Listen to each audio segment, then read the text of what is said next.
Introduction of Rural Sociology and Educational Psychology. Teaching, Learning Process. Dr. Saurabh Sharma.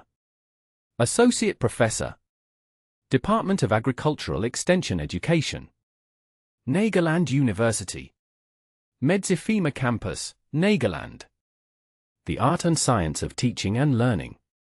Teaching means helping people change for the better, not just giving facts. Learning happens when people try things and improve over time. Together they help people gain knowledge and skills. Understanding teaching and learning.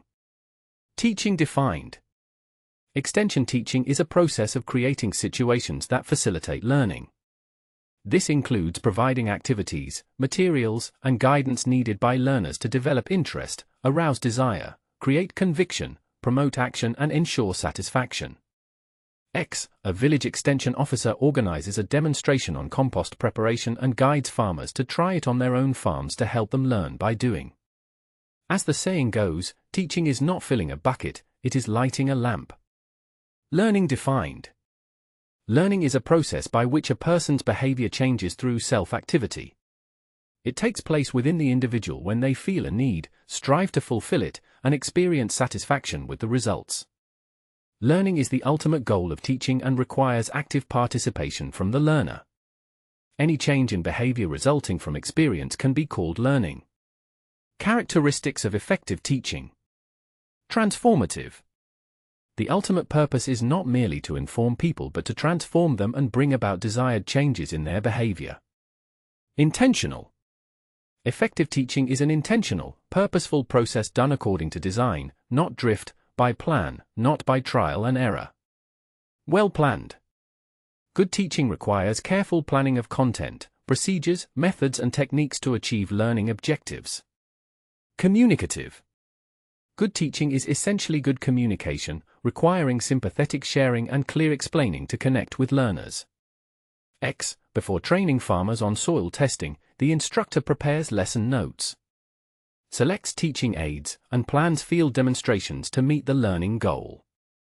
A farmer adopts organic pest control methods after attending an extension workshop that changed his views on chemical pesticide use.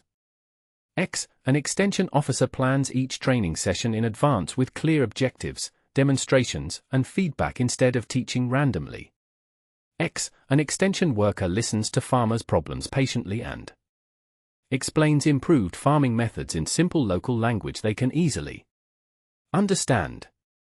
Elements of an effective learning situation. A learning situation is an environment in which all necessary elements for promoting learning are present. The learner is at the center, surrounded by supporting elements that facilitate the learning process. Skillful instructor. Has clear objectives, knows the subject matter, communicates effectively and uses teaching plans. Engaged learner. Has need for information, shows interest, is capable of learning and applies information gained. Relevant subject matter. Related to learner's needs, applicable to real life, at appropriate intellectual level. Teaching equipment. Meets needs effectively, readily available, and used skillfully. Physical facilities. Free from distractions, comfortable temperature, well-lit, adequate space. Key principles of learning. Growth-like and continuous. Teaching should begin where the learner is. New ideas must relate to existing knowledge. Purposeful. Learning varies with meaningfulness. Learners must feel the content is useful to them. Multisensory. Involving multiple senses, seeing, hearing, feeling, makes learning more effective. Challenging and satisfying. Learning should challenge learners while providing satisfaction based on their needs. Functional understanding. Learners should understand how to apply new knowledge in real conditions. Environment sensitive. Physical and social environment significantly affect the learning process. Individual variation. Learning ability varies among individuals based on intelligence and background.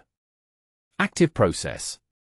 Learning is an individual, active process depending on learner interest and teacher stimulus. Learning capacity throughout life. Early life. Learning capacity increases rapidly until approximately age 20, forming the foundation for lifelong learning patterns. Adult life. Adults possess significant learning capacity. The ability remains relatively constant from age 20 to around 50 years. Later life. The speed of learning begins to decline after middle age, though learning continues throughout life with proper motivation and methods. Understanding these patterns helps educators adapt teaching approaches to different age groups for maximum effectiveness.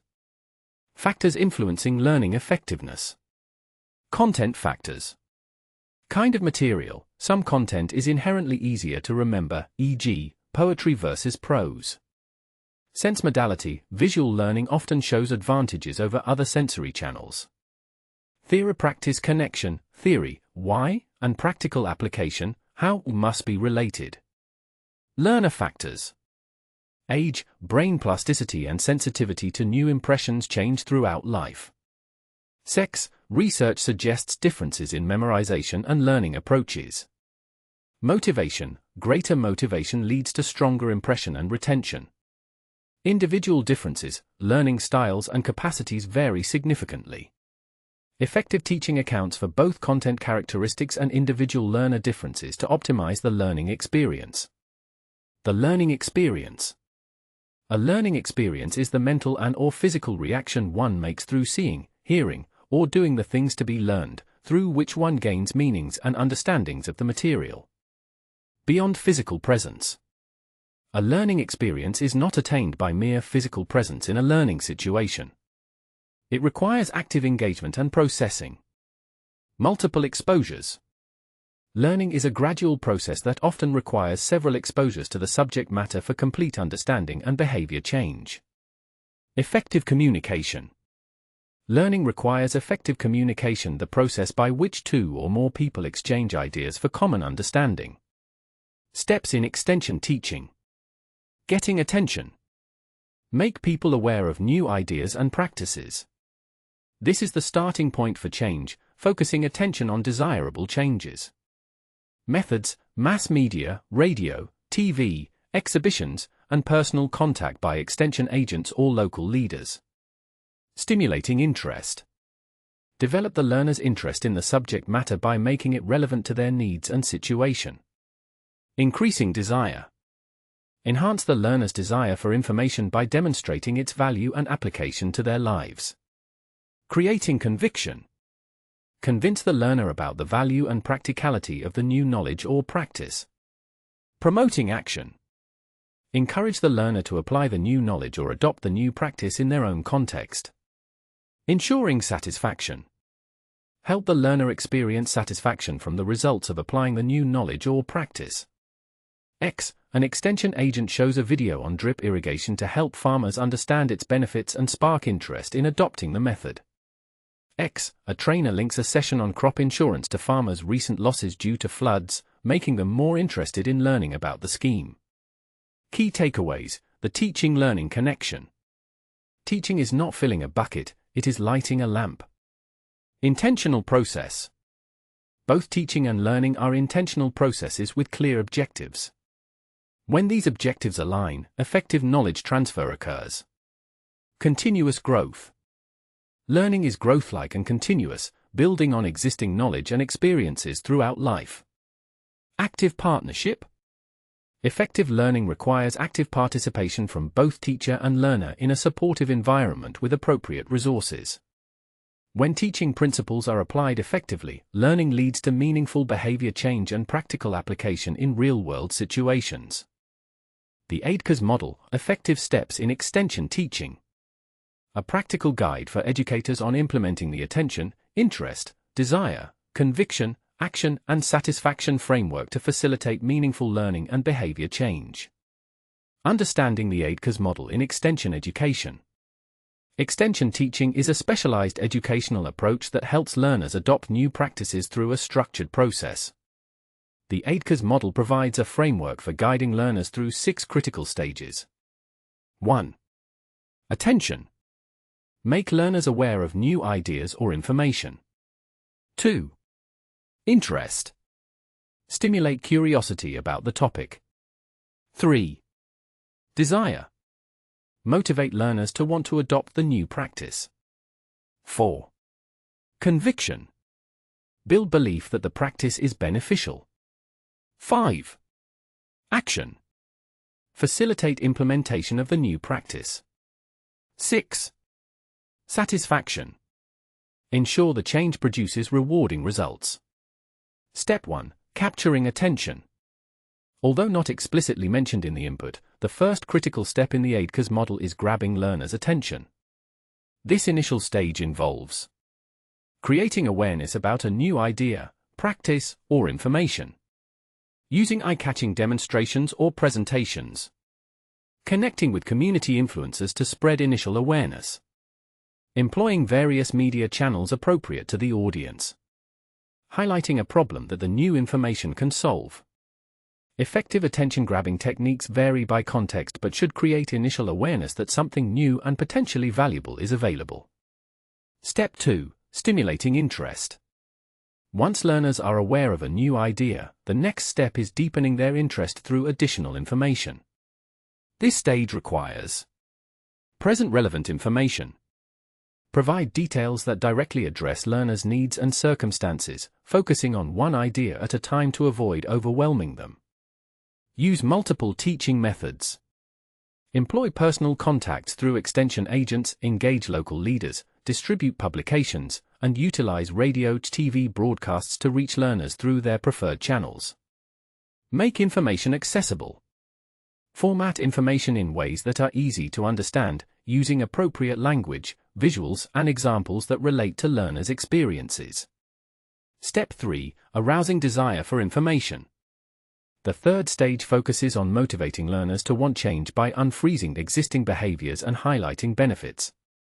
This critical transition from interest to desire involves emphasizing specific advantages of the new practice, addressing emotional and practical motivations, creating opportunities for learners to envision positive outcomes, building confidence that change is both possible and beneficial. Effective methods at this stage. Demonstration visits. Seeing successful implementations firsthand. Publications. Success stories and testimonials. Group discussions. Peer sharing of experiences and benefits. Personal contact. One-on-one guidance from extension agents. Step 4. Building conviction for action. This stage represents powerful persuasion that helps learners become convinced that the new practice applies specifically to their situation and will benefit them personally. Provide detailed information. Explain comprehensively how the practice works in real-world settings similar to learners' own situations. Organize field days. Host farmers' days where successful implementations can be observed and discussed directly with implementers. Visual presentations. Use slideshows and visual aids to illustrate processes, outcomes, and benefits in concrete terms. Hands-on training. Provide structured learning opportunities for developing necessary skills and answering detailed questions. Step 5. Facilitating action. Action represents the transition from learning to doing, the critical moment when theoretical knowledge becomes practical implementation. Key components of the action stage. Small-scale demonstrations in real-life situations allow learners to experience the practice firsthand. Supply of critical inputs removes barriers to implementation and ensures proper technique. Ongoing personal contact by extension agents provides support during initial implementation. Documentation of changes in metrics like yield, income, or other relevant outcomes creates evidence of impact. Essential services must be ensured to support continued implementation and address challenges. This phase transforms knowledge into practice and represents the beginning of behavioral change rather than its completion. Step 6. Ensuring satisfaction. The final stage focuses on making sure learners experience positive results that reinforce their decision to change. Without satisfaction, changes rarely become permanent. Yield. Improved production. Seeing tangible increases in output validates the effort of implementing new practices. Income. Financial benefits. Economic improvements provide powerful motivation to continue and expand new approaches. Health. Enhanced well-being. Better health outcomes or quality of life improvements create personal satisfaction. Confidence. Increase self-efficacy. Success builds confidence, which generates motivation for further positive changes. Implementing AIDCAs across different learning contexts. Agricultural extension. Field demonstrations of new farming techniques. Farm visits to showcase successful implementations. Agricultural fairs with hands-on experiences. Farmer-to-farmer mentoring programs. Classroom teaching. Problem-based learning scenarios. Student-led demonstrations of concepts. Real-world application projects. Reflection activities to process outcomes. Health education. Community health workshops. Before-after testimonials from participants. Practical skill-building sessions. Tracking health improvements. The AIDCAs model works because it addresses both cognitive understanding and emotional motivation, while providing structured support through the entire process of change. Key takeaways: making AIDCAs work for your learners. Follow the sequence. The AIDCAs steps build upon each other progressively. Skipping stages or rushing through them reduces effectiveness. Each step addresses different aspects of the learning and behavior change process. Use appropriate methods. Different teaching methods work best at different stages. Personal contact, demonstrations, visual aids, and hands-on practice should be strategically deployed based on where learners are in their journey. Focus on satisfaction. Lasting change requires reinforcement through positive outcomes. Document and celebrate successes, no matter how small, to build momentum for continued learning and implementation. Remember that the AIDCAs model is not just about transferring information, it's about facilitating meaningful change that improves lives. Success comes when learners not only understand new concepts but implement them effectively and experience the benefits firsthand. Thank you.